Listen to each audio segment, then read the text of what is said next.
The Oh, Jacob, so goes home now. Number 12. Okay. Heathcote Express Cycleway. So, what do we want to do there? Right. So, Heathcote is just to re-emphasise what's in the report. There are two issues we're trying to solve. One is that when the initial detailed traffic resolutions were put through in 2021, it referred to an attachment, and that attachment didn't cover the full length of the cycleway. So part of what we're trying to do is just tidy that up. There's also a little bit of cycleway on the southern side of Martindale's that wasn't included, that is included in here. There's a second issue as well, which is that when it was installed, the parking restrictions were incorrectly installed on the western side of Truscotts Road, which is where this whole sort of situation has come from. The team have met with the church on a few occasions, like he referred to this morning, and our understanding until this morning was that the church was very focused on parking directly outside the church. So what we heard this morning was very different to what we've heard in the past. Based on that, we've circulated some resolutions. I don't know if they've gone out. I've got them ready. You've got them ready. Essentially, we've put up some options for put up some resolutions for option 3, and option 3 essentially tidies up those original resolutions. It will mean that we remove the parking restrictions on the western side of the road, because that's what the original report should have had, and that's what it should have been laid out as. That's the railway side of the road. On the railway side of the road. So the parking restriction route, other than a little bit at the Martindale's end and a little bit where it narrows outside Dearvol Place.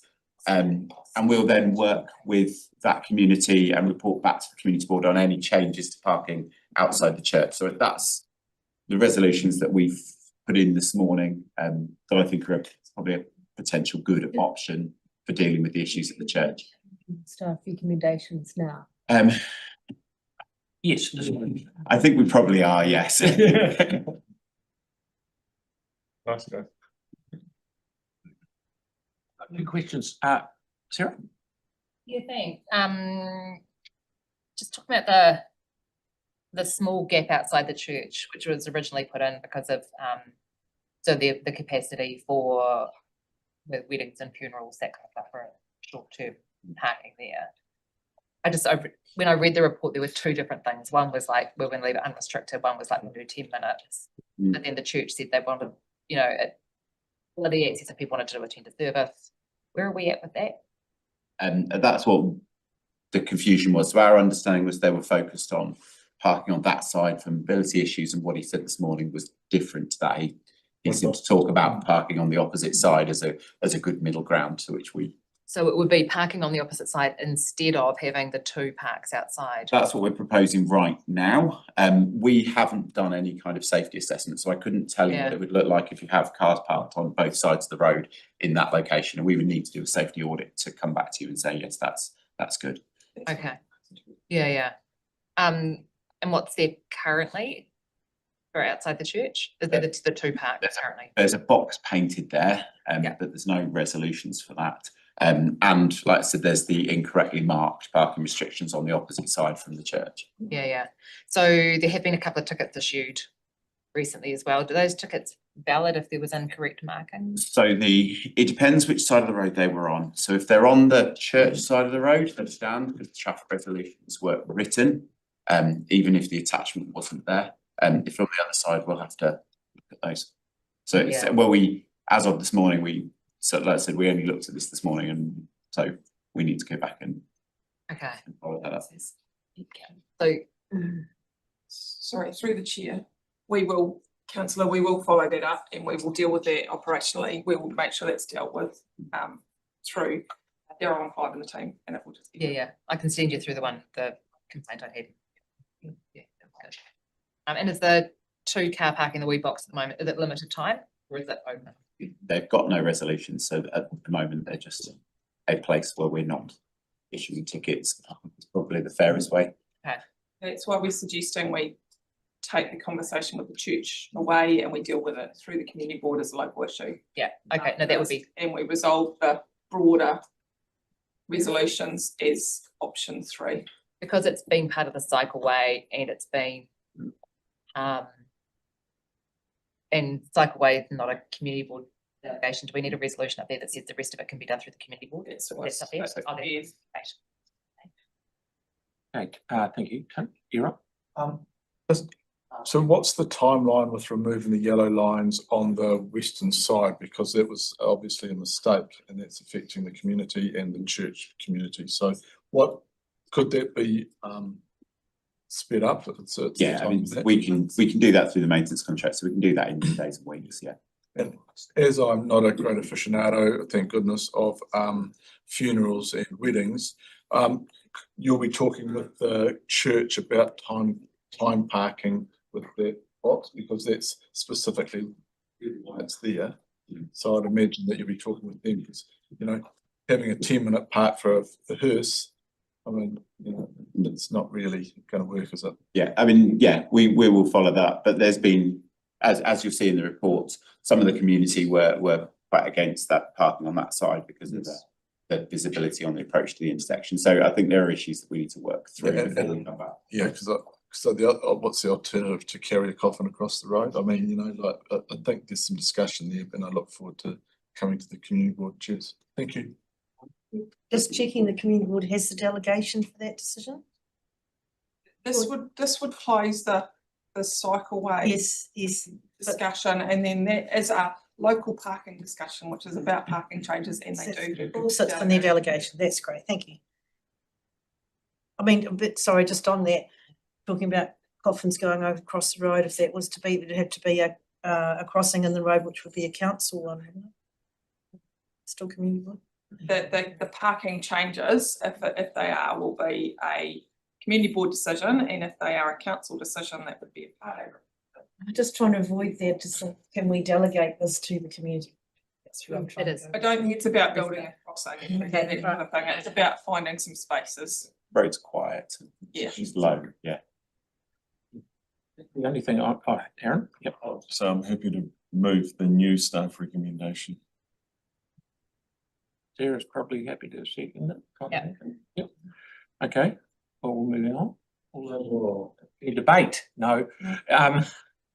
I'll put that motion. All those in favour? Aye. Against? Thank you. That is carried. So Except to recognise the effort staff and Yeah, they thanks, work so guys. closely with the community, it's really good. Yep. Okay, so number 13, Harewood Road traffic signals. Oh, this will breeze in. This is. Helen, need to have to move it? No? Need some amendments. Yeah, I think Sam had an amendment. I think it'd be Aaron that has the. So Aaron? Yeah, so I've got a couple of questions. See that. So first up, just because it's been raised with me by some of the locals, the number of yellow lines at the intersection. Is it possible to reduce any of those? Is the question. It's too late. Yeah. Certainly. Do you mean in the approaches? Yeah. The intersection, sure. So the reason why the length of no stopping is as it is on either approach, to go from a non-signalised intersection to a signalised intersection has meant that we've had to widen the central median. That means that we can provide a staggered two-way crossing, which makes it safer for pedestrians and also minimises the time that vehicles have to wait there. Because of that, it means that there's not as much space for the to distribute the lanes, and so the lanes are therefore narrow and there's no room for parking now. And so that makes sense in that. So with the pedestrian crossing, with the staggered thing in the middle, are they stopping midway? Yes, it's a two-stage crossing. Okay, why can we not go, I know it's wider than a lot, hence why it's here finally, but can we not go straight across? Because my fear is, especially the age of the children, the majority are intermediate age, they will get to the middle, then sprint the last bit. That's what's going to happen, because especially boys, that's just how they think.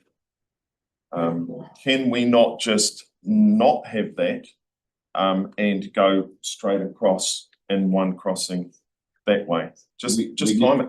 We need to come back to you on that. I think if you did that, you'd have a much longer signal phase for pedestrians, which would mean you'd end up holding traffic for a lot longer. So we need to work out.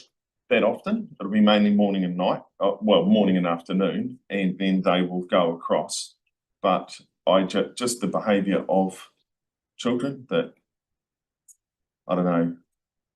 The staggered, the two-phase Yeah. crossing is standard for a multi-lane road like this. And we're happy it's working everywhere else. I haven't heard that it's not working Not everywhere yet, sprinters. Okay, so, but if it was that, would we then have less yellow lines? Or would we still have the same yellow line? If it was just a If- one-stage yeah, crossing. Yeah, and we didn't One- widen the median, you just walk straight across.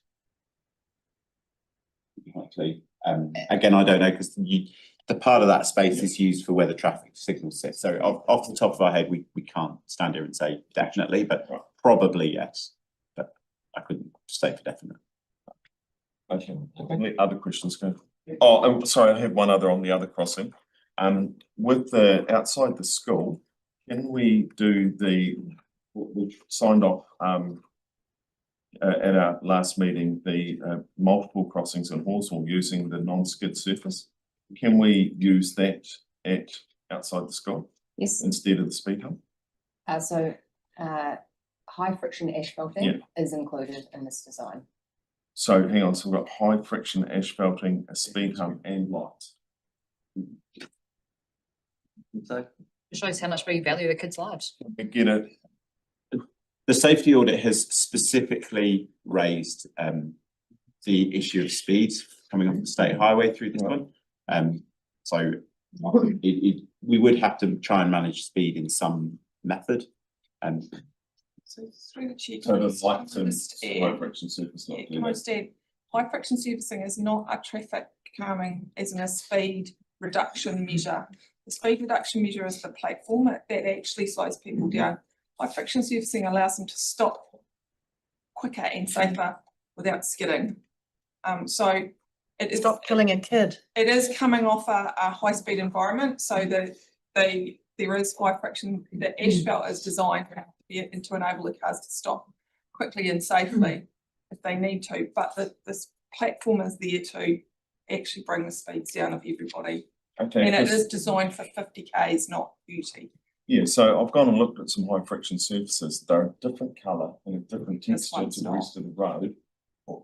So, but other places do Yeah. ones in a different colour, different texture, which makes the brain think I'm in a different environment. Just like it does when it sees the speed hump and everyone looks at the speed hump rather than if there's any kids. So we have a particular resolution through the annual plan to put the speed in. Right, so but when can that be taken out if there's a change of resolution, like maybe after the elections? So there's a resolution in the annual plan. So it would need to come back to revoke that resolution. So it could come back at any stage. Can I not make an amendment today to 26 to change it into the high friction surface? It already is. To go through and vote. My understanding is that the hump's only a provisional item in the contract at the moment. So it would, if you did revoke the resolution later on, it wouldn't be a major issue. Except for the So school. you can't revoke it today. Okay, right, my question. Oh, so why are the ARPA's resolutions then that we're signing off? The detailed resolutions, I think, to that part, and the next stage of enacting the resolutions you've made. And Yeah, I understand that, but why are they here as something that's in blue that we vote on if we're not voting on it? It's just foregone conclusion, so then. A good question. We do the detailed traffic resolutions for every thing after a Yeah, design's done. And sometimes they change. But we did ask staff to try and bring them before the work was done, so that they weren't coming back retrospectively after the thing's constructed. And sometimes they change. That's my question. Right, thank you. I think it's pretty clear what we've got to do if we've got to do it. Question for me, that, it says option 1 recommended, which is the 4.4 versus the 3.9. what's just for everyone out there watching, what's the difference between option 1 and option 2? Is that just the work in Waimakariri Road or? No, it extends, sorry, I'll go back to the annual plan. In the annual plan, it talked about something like associated safety improvements, signals and associated safety improvements. So we've improved the links at Harewood School to the to the Estate Highway underpass and all the way to Nunnery Park. So that's what you get in option 1 that you don't get in option 2, is those wider improvements to Nunweek and Yeah, so from the school round to the underpass, so to Yes. speak, that's the 500 grand more. and from the school down to Nunweek Park as well. Down to Yeah, There's so a- it's there's a small yeah, so it crosses Waldridge, it crosses Stanley's, is it? There's a crossing at Waldridge and it extends the park down to Stanley's. Yeah. The Yeah, just to park is Stanley's, a yeah. metre wide up in the lead up to the school, so it makes it 2 It metres widens wide. the island at Waldridge. Yeah, right, no, that's right, no, I'm just wondering. So Yeah. a bike can fit on it. Right, it's been moved and seconded, no debate. No, it's no debate. Sorry, that's all those in favour? Aye. Did we confirm the mover and seconder? Melanie and Tyler. Sorry, Sam.